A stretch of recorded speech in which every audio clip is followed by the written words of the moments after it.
Crew, confirm you are go for launch. Crew is go for launch. Bienvenue dans The Cockpit by IPSA, le podcast qui explore l'avenir de l'aéronautique et du spatial à travers les voix de celles et ceux qui le façonnent. Je suis Anne-Ségolène Abscheit, directrice générale de l'IPSA, la grande école d'ingénieurs en aéronautique et spatiale, et dans chaque épisode, j'accueille à bord des dirigeants, ingénieurs, pilotes, chercheurs et pionniers pour comprendre les innovations, les défis et les ambitions qui redessinent notre ciel et notre espace. 3, 2, 1. All engine running and liftoff. We have a liftoff. Bonjour à nos auditeurs passionnés d'aéronautique et spatiale et bienvenue sur The Cockpit by IPSA, le premier podcast aéro et spatial en direct d'une école d'ingénieurs du secteur. Je suis Anne-Ségolène Abscheit, directrice de l'IPSA, une école d'ingénieurs qui propose des formations sur 3 campus, Paris, Toulouse et Lyon. Dans The Cockpit, nous accueillerons à bord une personnalité clé de l'aéronautique ou du spatial, dirigeant d'entreprise, expert, étudiant passionné. L'ambition est de faire rêver en parlant avions, satellites, drones ou fusées, tout en répondant aux questions qui animent le secteur. Aujourd'hui, nous avons la chance d'accueillir Hugo Perrault, étudiant à l'IPSA, 5e année, avec qui nous allons parler notamment de la propulsion électrique pour l'aviation. Hugo, bonjour, bienvenue à bord. Bonjour, merci beaucoup de m'accueillir, c'est trop sympa. Alors, en introduction de ce podcast, on a une petite checklist à balayer pour pouvoir décoller vers notre thématique. Alors, depuis quand vous êtes passionné d'aéronautique ? Alors ça, je pense que c'est une excellente question. Alors, je pense que savoir la dater, c'est la première chose, peut-être la plus simple d'ailleurs. Je dirais que cette passion, elle a dû naître quand j'avais à peu près 3 ans. C'est mes parents qui m'avaient amené à l'époque dans un meeting à Albert, dans le nord de la France. Et je pense que c'est à partir de ce jour-là que tout a commencé. Alors après, par contre, savoir pourquoi l'aéronautique, ça, je pense que c'est une grande question et je pense que même moi, j'ai pas vraiment la réponse à cette question. Je dirais que je pense que déjà, quand on vole, on se sent libre. L'aéronautique, c'est voler, c'est être libre. D'ailleurs, c'est très paradoxal de dire qu'on se sent libre dans un endroit finalement qui est cadré par beaucoup de lois, de règles, de réglementations, de certifications. C'est vrai. Et pourtant, je dirais que je pense que si on me pose la question, le moment où je me suis senti le plus libre, je pense que c'était en volant. Donc, je pense que ça fait partie de la réponse. Et puis aussi, il y a cette partie très technique où dans l'aéronautique, on apprend tout le temps, en permanence. On a toujours des nouvelles choses à apprendre, des nouvelles choses à partager. Et cette soif d'apprendre, je pense qu'elle est nourrie par cette passion et qu'elle me convient plutôt bien. Voilà, je pense que c'est un assemblage de plein de choses qui fait que finalement, l'aéronautique, c'est pour moi quelque chose de très important. Et je pense que si on demande à mes amis un mot qui devrait me définir, je pense que c'est le mot avion. Donc, ça fait partie de tout ça. Eh ben, c'est très chouette. Alors, avant de rentrer à l'IPSA, vous étiez aussi pilote. Exactement, ouais. Du coup, je suis pilote à côté de ça, à côté des études. Je suis pilote de planeur et puis très bientôt du LM aussi.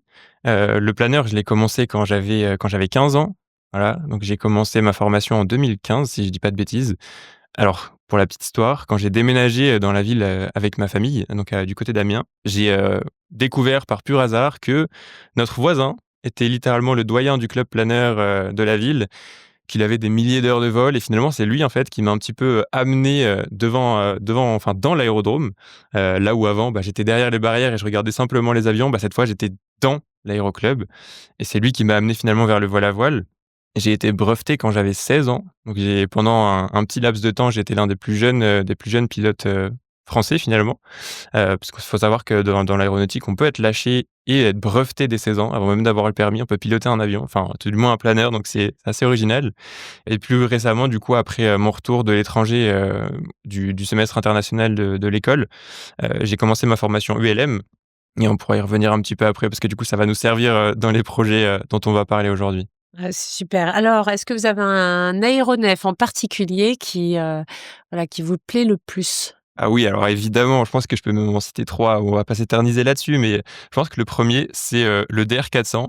Le DR400, c'est un petit avion école qu'on voit dans beaucoup d'aéroclubs. C'est un avion qui est très répandu. Et pourquoi il me fait rêver? Tout simplement, j'en ai parlé un tout petit peu, mais quand j'étais tout petit, mes parents ils m'amenaient devant les barrières de l'aérodrome et très souvent les avions qui partaient, c'était des avions écoles, donc c'était des DR400.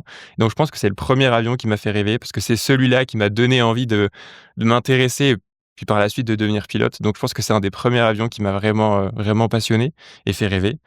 Et le deuxième, je dirais, je pense que pour les petits, voire pour les grands, un avion qui est assez exceptionnel, c'est l'Alpha Jet.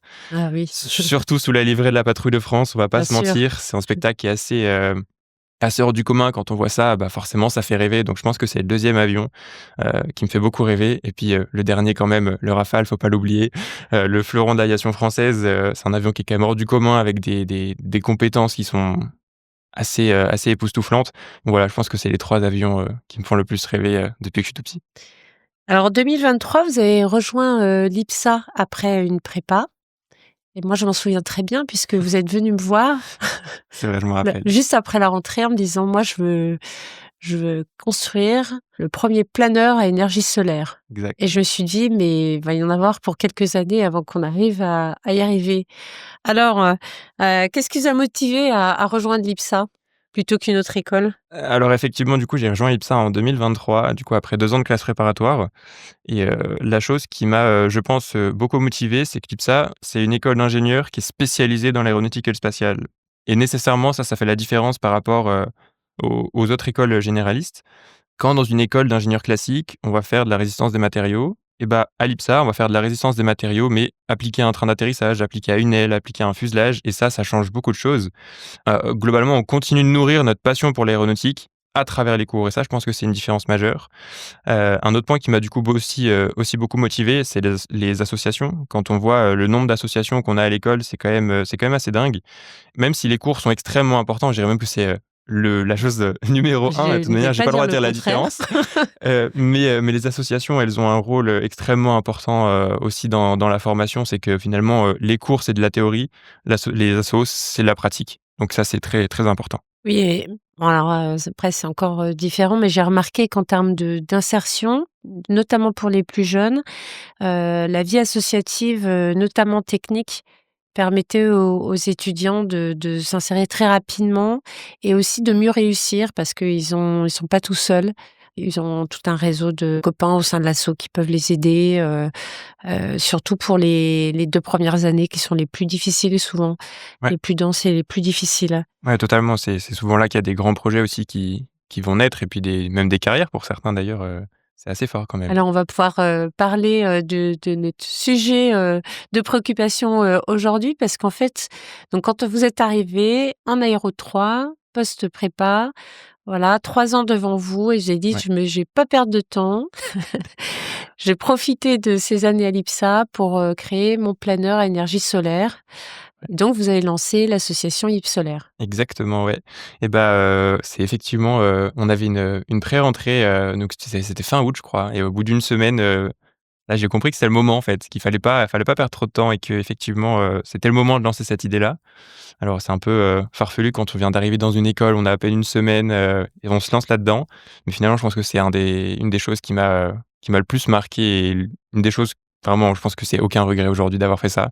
Donc je pense qu'on pourra en reparler un petit peu après, mais effectivement, Voilà et puis maintenant vous lancez, une nouvelle aventure avant même d'avoir terminé vos études. ouais, c'est ça.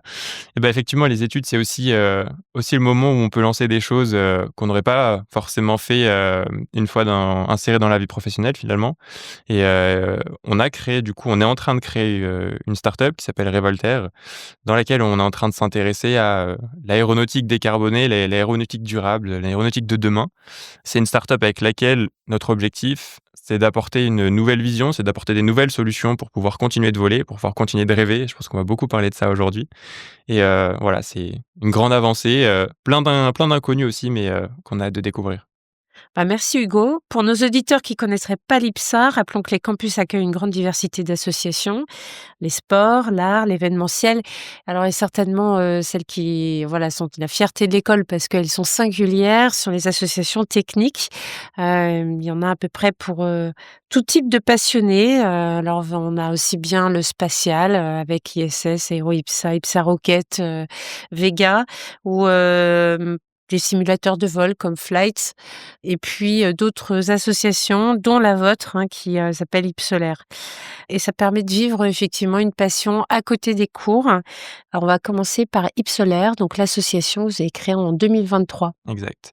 Alors du coup, Ipsolaire, c'est une association, qui a un peu plus de 2 ans maintenant, comme on l'a dit et avec laquelle on construit, un aéronef, électrique électrique solaire sur la base d'un planeur. Ce sera le premier aéronef solaire au monde 100% étudiant. Et l'idée, c'est de transformer du coup un planeur, donc un aéronef à l'origine sans moteur, en une sorte d'avion propulsé par un moteur électrique. Et ce moteur électrique rechargé grâce à l'énergie solaire des panneaux solaires sur l'avion et au sol pour pouvoir le recharger. C'est plus de 70 étudiants quand même entre Paris et Toulouse. C'est plus de 13 partenaires avec les premiers vols qui sont prévus pour l'année prochaine et un vol qui soit 5 fois moins polluant qu'un vélo électrique. Waouh! C'est impressionnant. Et alors, votre start-up Révoltaire, hein, qu'est-ce que c'est exactement? Alors du coup, Révoltaire, c'est un projet qui porte des valeurs qui sont similaires, mais avec une vision qui est quand même un petit peu différente. C'est celle de l'entrepreneuriat, parce que l'objectif de ce projet, c'est de transformer du coup un ULM, donc un petit avion thermique, en un ULM électrique. Et derrière tout ça, l'objectif, c'est de s'intéresser à l'aspect entrepreneuriat aussi qu'il y a derrière ces projets-là. Développer du coup une version qui soit commerciale sur le court et moyen terme de ce qu'on appelle le rétrofit. Donc c'est de la transformation du thermique vers l'électrique. Et voilà, c'est justement cette idée qu'on est en train de développer avec cette future startup. D'accord. Congratulations, you are in orbit. Great to be here. Thanks, everyone. Alors, quelle est la différence entre la conduite d'une association et celle d'une start-up? On voit bien, ces 2 projets que vous allez mener en parallèle de vos études, de la recherche d'un stage, des questions que vous devez vous poser sur votre première insertion professionnelle, hein, dans 6 mois, juste après le stage. Exactement, ouais. Alors, comment est-ce que vous arrivez à mener tout ça de front? Bah, je pense que la réponse numéro 1, c'est la passion et que quand on a la motivation pour faire ce genre de choses, on est capable de beaucoup et effectivement, il faut quand même savoir s'organiser, avoir une gestion de son emploi du temps qui soit un petit peu millimétrée, de pas perdre trop de temps sur certaines choses. Effectivement, quand on a les cours à suivre, les cours parfois à rattraper, les TD, les travaux pratiques, ce genre de choses. À côté de ça, il y a l'association qu'il faut faire tourner parce que on est 70 entre Paris et Toulouse, donc 2 endroits géographiques différents. Ça implique de la gestion de projet qui soit un petit peu bien assidue quand même. À côté de ça, du coup aussi l'ouverture de l'entreprise, savoir gérer le développement, développement commercial, aller chercher des partenaires, aller chercher aussi la manière dont on va le développer parce que on a beau avoir certaines compétences, le but c'est aussi de monter en compétences avec ces projets-là, donc d'aller chercher les informations à droite à gauche, ça prend aussi pas mal de temps. Et puis la vie perso quand même à côté, faut savoir Quand aussi même. parfois décrocher et savoir profiter. Donc non, les week-ends ils sont un petit peu réservés à ça. On souffle un petit peu, on se ressource et puis on est reparti pour la semaine. Donc une solide organisation pour réussir Exactement. à mener de front, tout ça. Exactement. Est-ce que, pour mener, de front justement tous ces projets, les savoirs que l'école, vous enseigne, est-ce que ça suffit? Est-ce que, vous avez, d'autres sources, d'apprentissage? Alors du coup, effectivement, l'école, elle met quand même en place des moyens, notamment, au travers des cours pour pouvoir, s'axer sur ce genre, de développement, que ce soit, la gestion de projet. On a des profs qui sont assez formidables à l'école, j'ai en tête, monsieur Olivier Terrien qui s'occupe de la conduite et la gestion des projets. C'est des cours qui sont extrêmement importants parce que sans cette base-là, on n'est pas capable de se lancer. Donc en fait, même si la base ne suffit pas, il faut quand même avoir la théorie. Parce qu'il faut avoir, les choses à éviter, avoir, dans quel sens on va se lancer, l'aiguille finalement qui va nous guider. Avoir les cours, c'est une chose, mais avoir la pratique, comme on l'a dit tout à l'heure, c'est extrêmement important. Et je pense qu'en fait, Révoltaire, c'est, l'assemblage des cours, du savoir qu'on a accumulé avec Ipsolaire, d'éventuellement aussi des erreurs qu'on a pu faire, enfin des erreurs, on a toujours appris des choses finalement de ce qu'on a pu faire, même si on l'a mal fait à la base. Et l'assemblage de tout ça, ça nous permet finalement d'avoir à la fois la théorie, la pratique qui vient finalement bien se mixer dans tout ça pour pouvoir arriver jusqu'à éventuellement, voilà, comme on l'a dit, la start-up. Donc je pense que la théorie, c'est une chose et elle est primordiale parce que sans ça, on fonce dans le mur globalement, hein. Mais la théorie, il faut qu'elle soit accompagnée de la pratique et de l'exercice pour pouvoir arriver jusqu'à la start-up. Ensuite, du coup, pour expliquer un peu aussi comment est-ce qu'on gère son emploi du temps et son parcours, je suis passé par un statut délivré par l'État qui s'appelle le SN2E, donc c'est le statut national étudiant entrepreneur. Ce statut, il permet beaucoup de choses et notamment de gérer son emploi du temps. Parce que du coup, d'une part, il permet d'être accompagné par une structure. Pour l'IPSA, nous, on est rattaché au PEPIT PEPS et on bénéficie d'un accompagnement avec des mentors, des spécialistes, des personnes qui sont globalement là pour nous aider, des webinaires, des choses comme ça pour gagner en compétences. Et d'autre part, on bénéficie aussi d'un aménagement à l'école, c'est-à-dire que globalement, sur les cours magistraux, on peut être capable de travailler ces cours-là à côté pour développer pendant ces cours, pendant le temps alloué aux cours, les solutions pour les entreprises. J'ai cherché justement ces réponses pendant les temps scolaires, ce qui permet de ne pas être surchargé et de finalement faire une journée 6 heures minuit et puis ça toute la semaine. C'est d'adapter finalement tout ce temps-là grâce à ce statut-là. Et pour le coup, c'est très bien accompagné, hein, et il y a une chose aussi qui est primordiale, en tout cas pour moi, c'est que ce statut, il permet aussi d'adapter le stage de fin d'études de 6 mois. Donc au lieu de faire un stage conventionnel dans une entreprise du secteur, on va être capable de tourner finalement le développement de la start-up en tant que stage de fin d'études. Et ça, c'est très, très important parce que tout le temps des 6 mois, il va être purement consacré au développement de la start-up, et ce qui facilite énormément son développement.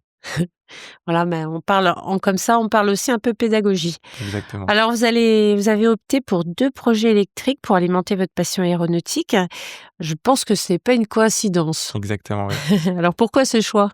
Alors, je pense qu'être ingénieur, c'est trouver des solutions. On a un problème et on lui trouve une solution. D'ailleurs, nous, on lui trouve très souvent une solution qui soit technique. Mais il faut aussi avoir la conscience du monde qui nous entoure parce que, là, je pourrais vous faire un discours sur des heures sur le fait que notre planète se réchauffe, mais je pense qu'on on va se l'épargner. Je pense qu'on est tous au fait de ça. En réalité, ce réchauffement climatique-là, à titre personnel, je le vois pas du tout comme une fatalité, et bien au contraire, je le vois plutôt comme un challenge qu'il faut réussir ensemble. Une chose primordiale pour nous, futurs ingénieurs, c'est de savoir préserver notre biosphère. Et là, il y a une phrase que j'aime bien de Raphaël Donjean, qui est le pilote de Solar Stratos, et qui dit que notre planète, notre biosphère, faut imaginer ça comme un saladier. Tous nos combats, la paix, l'égalité, tout ça, c'est ce qu'il y a à l'intérieur de ce saladier-là. Si on n'est pas capable de préserver le saladier et qu'il y a un trou dedans, tous nos combats, ils servent plus à rien. Alors ça, c'est une image pour dire que finalement, une des choses les plus importantes pour nous, demain, ça va être de préserver notre biosphère. On va trouver des solutions techniques, mais en protégeant la biosphère tout d'abord. Aujourd'hui, si on veut que l'aviation se prenne pas un mur dans quelques années, il va falloir qu'on trouve des solutions et que ces solutions, on les trouve dès aujourd'hui. Alors, je suis pas de ceux qui disent qu'il faut tout arrêter, hein, parce que globalement, c'est des solutions qui sont pas du tout envisageables, qui sont pas du tout réalistes. Au contraire, en fait, le but, c'est de trouver des solutions à tout ça. Est-ce que vous avez une idée, j'ai une petite question, en termes de masse, que ça représente la consommation de carburant fossile chaque seconde dans le monde? Je n'en ai pas idée, dites-moi. C'est plus de 300 tonnes par seconde. C'est-à-dire que chaque seconde, dans le monde, on consomme 300 tonnes d'énergie fossile. Ce chiffre-là, la première fois que je l'ai entendu, il m'a quand même un peu choqué. Quand on imagine la quantité d'énergie, la quantité de poids que ça représente, c'est complètement inimaginable. Et aujourd'hui, un des moyens d'être tout de suite décarboné, donc de s'affranchir de ces énergies fossiles, c'est d'être électrique. Alors, encore mieux si c'est de l'électricité qui est d'origine solaire, parce que là, on préserve encore plus et on utilise le soleil. Là, j'ai encore pour vous montrer qu'on est capable d'y arriver, j'ai encore une petite question. Tout le monde, je vais vous le dire, parce que pour le coup, les chiffres, même moi, je les avais pas quand je les ai appris, ils m'ont aussi choqué. Vous dites ça, c'est l'école à l'envers, en fait. C'est ça.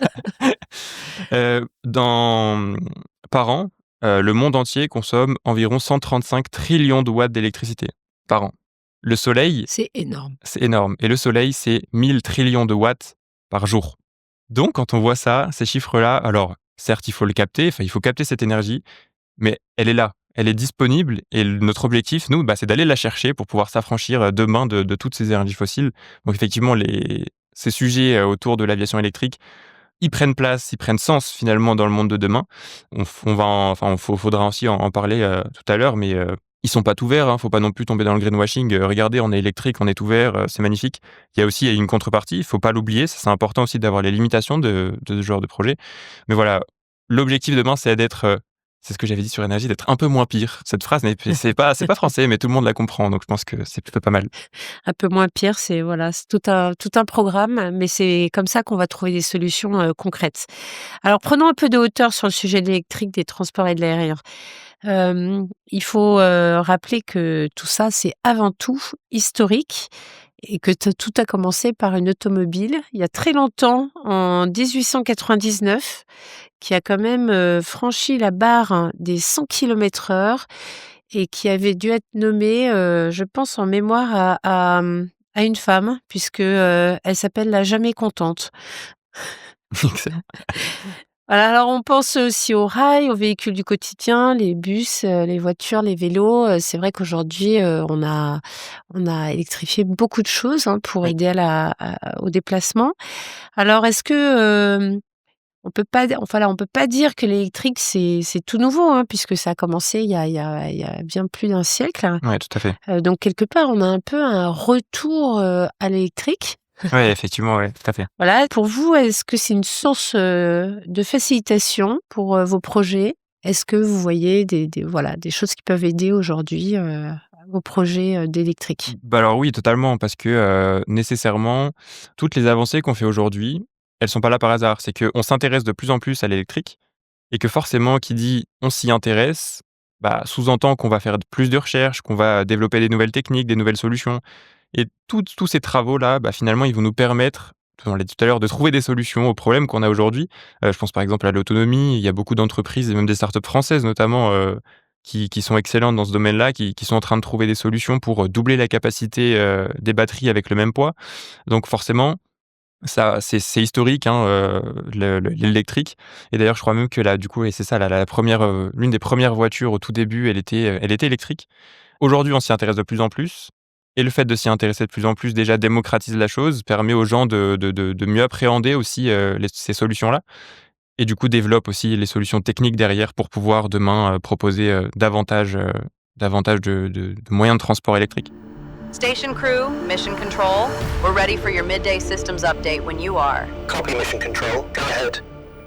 Comme on est dans une école, que vous êtes étudiant, on va faire un petit quiz. Voilà. Allons-y.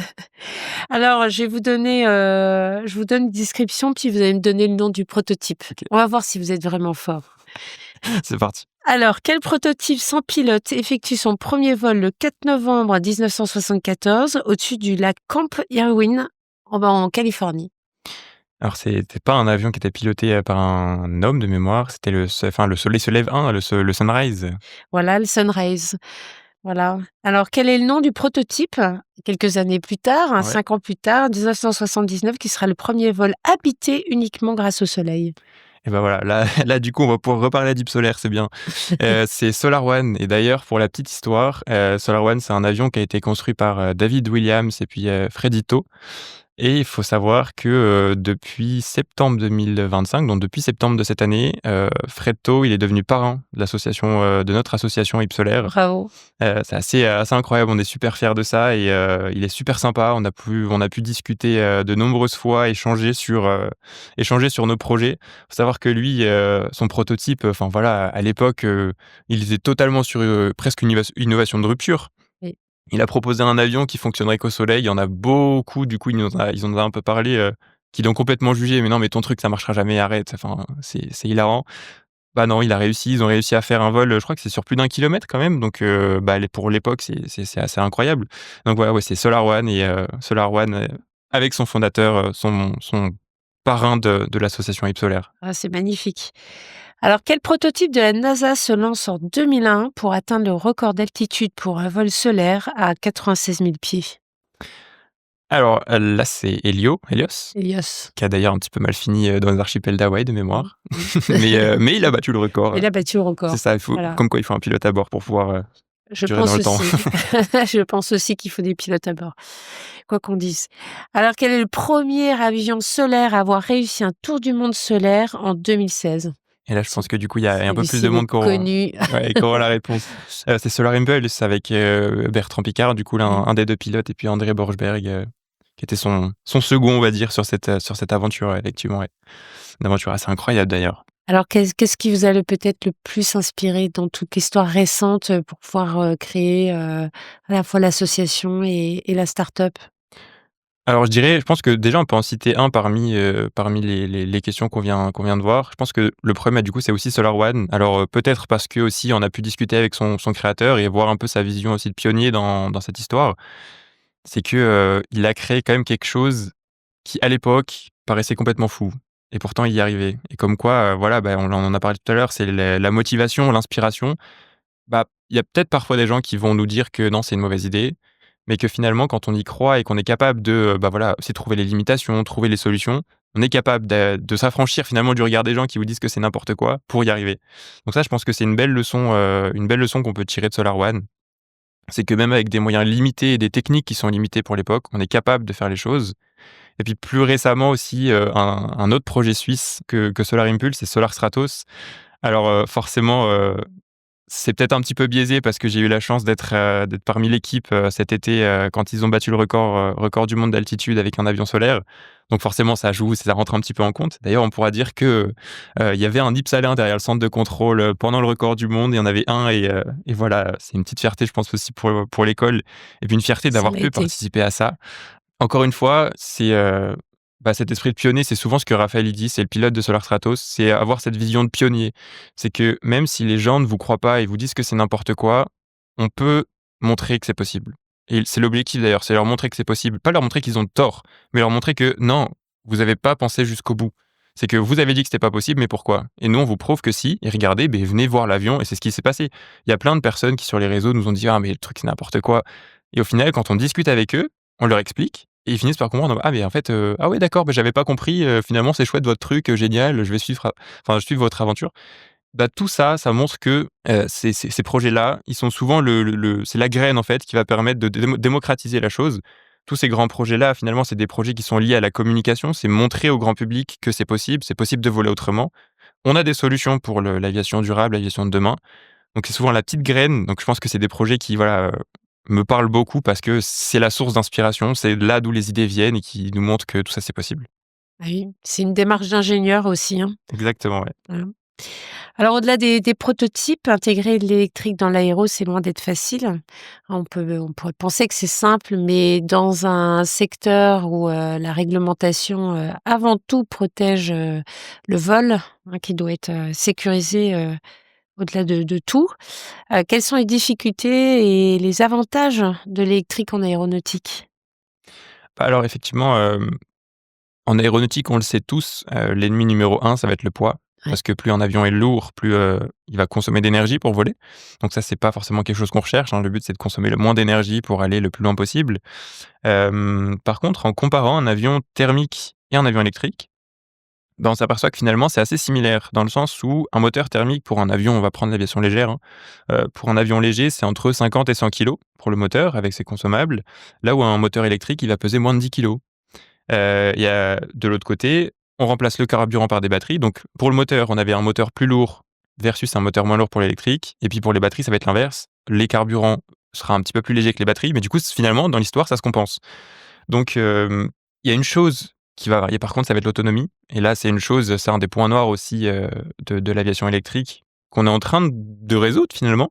C'est que pour avoir une idée, un moteur, à combustion, donc un moteur qui consomme de l'essence par exemple, en termes pas de rendement, mais en termes d'énergie, 1 litre d'essence, c'est environ 13 000 Wh par kilo. Là où l'électrique, actuellement, on est à environ 250 Wh par kilo. Alors, ce chiffre, il est quand même délicat parce qu'il faut le prendre en considération aussi avec les rendements des moteurs. Là aussi, ça va jouer. Un moteur thermique, c'est entre 20 et 30 de rendement, parce qu'il y en a beaucoup qui part sous forme de chaleur. Un moteur électrique, c'est plus de 90 de rendement. C'est-à-dire que le jour où on est capable de faire une batterie qui est capable d'alimenter avec une grande capacité énergétique les moteurs, on aura très peu de pertes énergétiques. Là où avec un moteur thermique, on en a quand même beaucoup plus. Et aujourd'hui, du coup, forcément, ce qui est limitant pour l'aéronautique électrique, c'est le poids, parce que le poids conditionne du coup directement l'autonomie de l'appareil. Ça nous amène du coup à penser les choses un peu autrement, surtout sur la manière dont on construit les avions, la manière dont on vole avec aussi. Ce que j'entends par penser les choses autrement, c'est que, pour pouvoir avoir un avion électrique intéressant, il faut avoir pensé à la toute base l'avion comme étant électrique. Et trop souvent, c'est du coup un petit peu l'inverse qui va être fait, c'est que, on adapte, et on trouve que l'électrique ça marche pas parce que, on part d'un avion un avion thermique. Mais à la longue, l'objectif à long terme, ça va être de développer un avion autour de sa propulsion électrique et de ses capacités. C'est-à-dire qu'on utilise les capacités du moteur pour construire l'avion. Et ça, c'est un petit peu penser les choses autrement.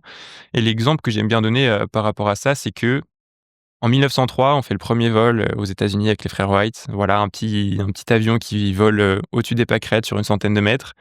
60 ans plus tard, on traverse l'Atlantique à Mach, à 2 fois la vitesse du son, à Mach 2, avec le Concorde. En 60 ans, on est passé de cet avion qui vole au-dessus des pâquerettes à on traverse, avec un vol commercial, de l'Europe jusqu'aux Amériques avec un avion qui va 2 fois la vitesse du son. En 60 ans, cet écart, il est fou.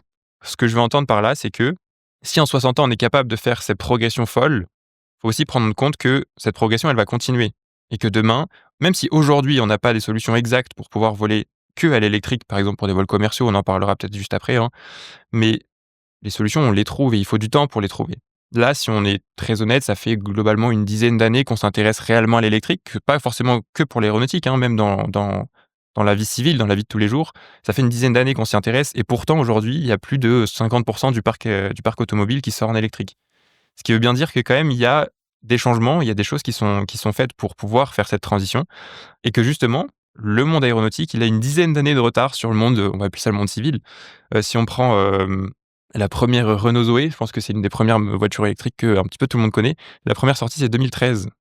Et on a vu arriver le Pipistrel, bah voilà, il y a 3 ou 4 ans en Europe, 10 ans après. Donc en fait, il y a un delta de 10 ans entre les voitures électriques, enfin le monde civil et puis le monde aéronautique. Et en fait, on est en train d'y arriver. Donc comme quoi, je pense qu'il faut continuer d'y croire, continuer de développer les solutions pour pouvoir finalement les amener dans l'aéronautique après. Ben, c'est une belle qualité d'ingénieur en aéronautique, c'est d'être persévérant et un Exactement. tantinet patient. Oui, totalement. Voilà. Alors, il y a des domaines où l'électrique est plus répandu. Je pense notamment aux drones de surveillance et aux mini-drones. Est-ce que c'est une source d'inspiration pour Yves Solaire? Alors, une source d'inspiration, non, parce que au contraire, il y a de grandes chances que des projets comme le nôtre soient adaptés pour les drones et pas l'inverse. C'est que, du coup, notamment avec Revoltaire, on a pu aller voir des incubateurs, aller voir des spécialistes et il s'avère qu'au final, notre solution, quand ils la voient, alors nous, du coup, on s'est intéressé à l'aviation légère, aux petits avions de loisirs notamment. Et bah, quand ils voient notre solution, on fait: «Mais attendez, en fait, ça peut être dronifiable votre histoire là» et en fait, du coup, on s'aperçoit que, nos projets, même s'ils n'ont pas été pensés à la base pour pouvoir être, des drones de surveillance, et cetera, bah, finalement, ils pourraient avoir de grandes qualités pour pouvoir, devenir des drones à l'avenir. Donc, voilà, c'est un petit peu, c'était pas prévu à la base, mais on découvre des marchés un petit peu comme ça, qui peuvent être, très, très intéressants, notamment pour la surveillance et tout ce qui va avec. Alors l'électrique dans l'aéronautique, c'est en plein essor, hein, c'est piloté effectivement par des pionniers. Il y a quelques entreprises, des entreprises françaises qui se détachent, hein, voilà, parmi ces pionniers et qui s'installent d'ailleurs outre-Atlantique. Ouais, tout à fait. Alors quelle est la scalabilité des modèles Yves Solaire et Revoltaire? Est-ce que voilà, on peut imaginer que demain ça puisse produire des avions en quantité? Est-ce qu'il y a vraiment un besoin pour ça? Ouais, alors en réalité, ces 2 projets, c'est des sortes de démonstrateurs. À l'heure actuelle, c'est des démonstrateurs. C'est des démonstrateurs qui sont techniques, mais au-delà des démonstrateurs, du coup réalisés par des étudiants en plus, d'ailleurs, c'est très sûrement ce qui fait la différence, et qui nous met en valeur, c'est qu'avec notre niveau et notre expérience d'étudiants qui sont finalement encore en école, on a réussi à trouver des solutions concrètes, durables et à notre échelle. On se sert de ces 2 projets pour poursuivre finalement, vers la meilleure solution. Si on tire le meilleur de ces 2 projets-là, effectivement, l'objectif de Revoltaire à court et moyen terme, c'est de transformer. Donc c'est d'utiliser une base d'ULM qui est déjà existante pour la transformer en avion, enfin en petit avion électrique.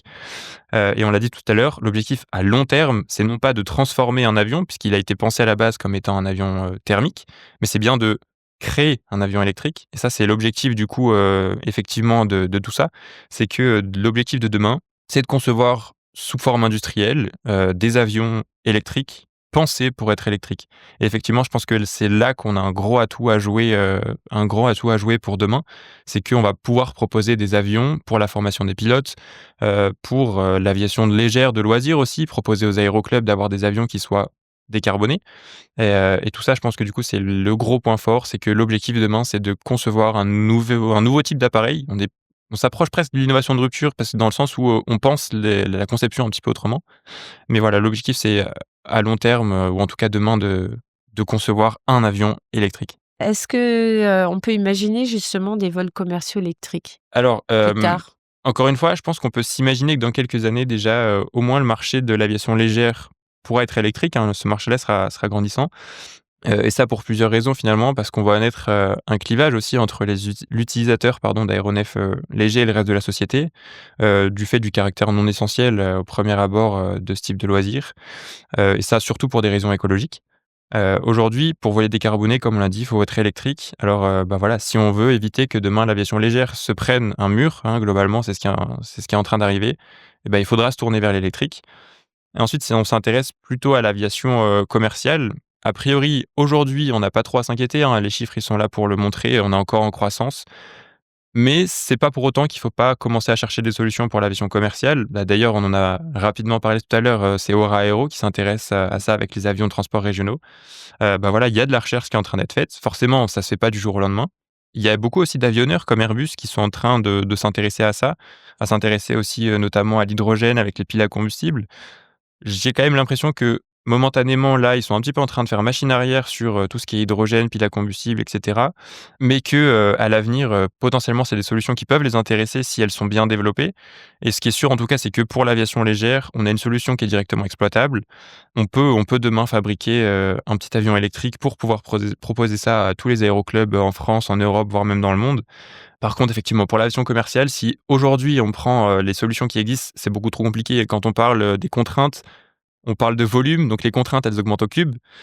Forcément, quand on passe d'un petit avion à un A320, je pense qu'il y a encore un petit peu de boulot, mais qu'il faut rester optimiste et que, à l'avenir, je pense qu'on pourra trouver des solutions, à propos de tout ça. Et d'ailleurs, il y a une thèse, c'est Aurélien, Bigeaud qui avait publié cette thèse qui disait que, parfois, il faut savoir faire un pas en arrière et que, on cherche toujours, en tant qu'ingénieur, la performance, aller toujours plus vite, toujours plus loin avec toujours plus de personnes.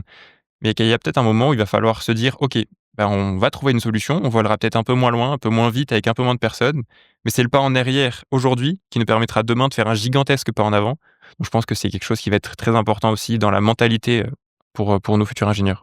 De toute façon, une chose qui est sûre, c'est que c'est génial d'être, ingénieur, sorti de l'IPSA ou d'autres écoles, mais en tout cas en aéronautique et spatiale en 2025, je pense que c'est extraordinaire. Exactement, ouais. Crew, prepare for deorbit burn sequence. Copy. Preparing deorbit procedures. Sujet connexe, hein, à l'enseignement, à l'IPSA. D'abord, merci pour ce tour d'horizon des technologies, électriques et Avec plaisir. solaires en aéronautique. Elles vont peut-être permettre à nos auditeurs, les plus audacieux de s'intéresser à la thématique et pourquoi pas de se lancer dans cette voie, hein, qui On les mérite des encourage, idées. on les On les encourage. encourage effectivement parce que on en a besoin, ça mérite des idées, des énergies et surtout beaucoup de compétences. Et voilà, ça répond déjà à des questions, de trajets très courts ou courts. Mmh, Voilà, sur l'espace de la France, ça peut répondre déjà à tous les vols, régionaux. exactement. Alors, de l'association à la start-up, comment ça marche? Et surtout, pourquoi c'est intéressant pour un jeune ingénieur, finalement, beaucoup pourraient vous dire: «Mais, ouais, c'est du travail en plus, c'est des contraintes en plus, c'est compliqué». Ouais. Ça prend le temps sur, les révisions, la vie perso, les déplacements pour, voilà, c'est un peu lourd tout ça. Finalement Netflix le soir, C'est en pas mal aussi. chaussons, c'est pas mal aussi. Alors, voilà, qu'est-ce qui motive derrière tout ça? À cette question, je pense que je vais y répondre. Ça va peut-être permettre aussi, d'aider toutes celles et ceux qui se posent, cette question-là à l'heure actuelle. En réalité, moi aussi, je me suis longtemps posé cette question de savoir aussi, comment est-ce qu'on peut faire, bah, voilà, pour ouvrir une entreprise, comment est-ce qu'on fait? Cette question, elle m'est venue très vite aussi finalement, bah, quelques semaines après avoir, ouvert le Ypsolar, de se dire: «Bah, finalement, ça va devenir quoi cette histoire?» Je pense que dans tout ça, il y a une chose qui est très importante, c'est savoir faire mûrir les idées. C'est, avoir du recul sur ce qu'on va proposer. Ça f une sorte de maturité, en fait, de notre idée, pour être sûr qu'on se casse pas la tête au premier virage. Et ce travail, il demande du temps et de la réflexion, comme vous l'avez bien dit. Il faut savoir ce qu'on veut, sous quelle forme, enfin, il y a beaucoup de contraintes qu'on doit lever une par une. Pour ça, bah, faut rencontrer des gens, faut discuter, savoir aussi, bah, voilà, prendre des avis d'abord par la famille, par les amis, puis aller voir les professionnels. Je pense que tout ça, c'est des choses qui sont, réalisables quand on est un petit peu motivé et au final, on découvre que, ça a beau être quelque chose qui paraît inaccessible, comme on l'a dit: «Ouais, mais c'est plus facile de se mettre devant Netflix». Oui, je suis totalement d'accord et parfois ça fait du bien. Mais, en fait, il y a une sorte de motivation qui se crée en faisant ça. C'est que, on a des questions et on va chercher les réponses. Quand on a les réponses, ben, on s'en pose d'autres et en fait, c'est un jeu comme ça qui va se développer et on va se créer, mais voilà, des plein de réponses qu'on va pouvoir assembler pour pouvoir faire des choses concrètes. Et ça aussi, c'est très valorisant, en fait, parce qu'on arrive à créer des choses, on arrive à développer des choses et bah, voilà, à grandir autour de ces idées-là. Donc c'est quelque chose que certes, se mettre devant Netflix, c'est simple, mais ça apporte, finalement, pas grand-chose par rapport à développer toutes ces questions-là et puis trouver toutes ces réponses aussi qui est très, très stimulant. Effectivement, en tout cas, voilà, quitter un peu la facilité, mais Exactement. Se challenger un petit se peu, c'est challenger important. un petit peu, c'est important. Et donc, par la suite, qu'est-ce que vous voulez faire? Est-ce que vous voulez développer votre start-up ou est-ce que vous voulez intégrer quand même un grand groupe, un constructeur? Alors ça, c'est une grande question. Je pense que j'ai toujours eu un peu l'envie de travailler dans une structure où mes actions, elles ont une importance directe et je vois directement les impacts que ça peut avoir. Heu, à l'heure actuelle, je pense que c'est quand même plus une tendance à dire que j'aimerais développer cette entreprise qui est liée à l'aéronautique de demain, pouvoir trouver des solutions pour l'aviation légère, notamment en développant du coup un nouvel appareil qui soit vraiment un appareil électrique. Donc je pense que c'est plutôt l'aspect start-up, je pense qu'il est quand même bien en marche. Eh ben, c'est très bien, il nous faut des jeunes entrepreneurs en France, donc voilà. Alors, comment est-ce qu'on forme un ingénieur performant selon vous? Est-ce qu'il faut qu'il passe à l'action pour ça? Bah oui, nécessairement. Alors, on l'a dit, ça c'est une réponse qui paraît évidente, mais oui, nécessairement, il faut se lancer. On l'a dit tout à l'heure, hein, les cours sont primordiaux, mais il faut se lancer au bout d'un moment. C'est que, quand on a toutes les cartes en main, bah, maintenant il faut les poser sur la table et puis dérouler comme on dit. C'est super important pour nous futurs ingénieurs de pouvoir se lancer comme ça, avec tous les dispositifs qu'on a cités, bah, on est favorisé, on est aidé pour faire ce genre de développement et puis ça nous apporte énormément aussi parce que, en tant qu'ingénieur, souvent on a trop la facilité de penser les choses, techniques. Et on a une approche qui est très peu liée, par exemple, bah, au commerce ou à ces choses-là. En fait, on est très spécialisé en technique, mais parfois on oublie un peu de regarder, autour ce qui se passe. On a dit tout à l'heure aussi le fait de pouvoir, avoir des expériences en dehors de l'IPSA, hein. Il y a une chose qui est très importante aussi, on n'en a pas encore parlé, mais c'est l'alternance à l'école. Pouvoir aussi s'ouvrir et découvrir le monde professionnel, toucher directement, bah, voilà, les techniques d'usinage, savoir comment fonctionne une entreprise. Au-delà de l'aspect théorique de l'école, il faut savoir ouvrir, des portes à droite, à gauche, voir qu'est-ce qui se passe autour de nous, que ce soit en termes, bah, voilà, industriels, que ce soit en termes, d'apprendre de nouvelles choses autour du commerce, ouvrir toutes ces portes-là, aller prendre toutes les richesses qu'on peut trouver, pour pouvoir, devenir, le meilleur, ingénieur, on va dire, en tout cas un bon ingénieur, je pense que c'est pas quelqu'un qui est juste technique et qui sait faire des maths. D'ailleurs, je crois que j'en suis la preuve vivante, hein. J'ai beau aimer les maths, je suis loin d'être le meilleur. Mais le but, voilà, c'est d'aller trouver toutes ces compétences à droite à gauche, les rassembler pour, pouvoir proposer quelque chose, d'original à la fin. C'est vrai qu'un ingénieur, c'est un humaniste.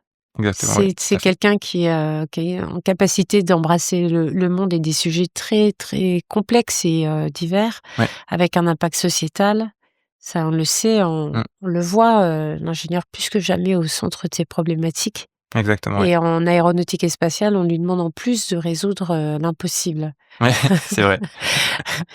Mais ça c'est une affaire du secteur depuis toujours. On résout Exactement, et les oui. problèmes insolubles, soi-disant, pour les autres en tout cas. Alors, quelques conseils pour, qu'est-ce que vous pourriez donner comme conseil pour des passionnés qui, voilà, ont envie de faire germer leurs idées, mais sont pas encore même au stade de l'idéation finalement? Ouais. Alors évidemment, hein, il y a un conseil qui est bateau, mais qui, pourtant a vraiment son importance, bah, on l'a dit, c'est de se lancer. Parce que, il faut un moment quand on est prêt à se dire: «Allez, c'est le moment et je me lance». Pour tout vous dire, j'imagine que dans ces moments-là, souvent le seul frein, c'est soi-même. Il faut réussir à s'affranchir de tout ça et se lancer. Il faut pas aussi avoir peur de rêver grand, parce que clairement au début, hein, on n'aurait jamais imaginé avoir participé au salon du Bourget avec l'association, avoir fait, des émissions de radio ou être passé dans des journaux même, avoir fait des conférences, tout ça et donc enfin voilà. Pourtant, c'est la fameuse phrase, «Quand on veut, on peut», bah, je pense qu'elle est vraiment réelle et qu'il faut s'appuyer dessus. Il y a une chose aussi, c'est que, au début, on peut vite être découragé, par exemple parce qu'on n'arrive pas tout de suite au résultat, qu'on voudrait avoir.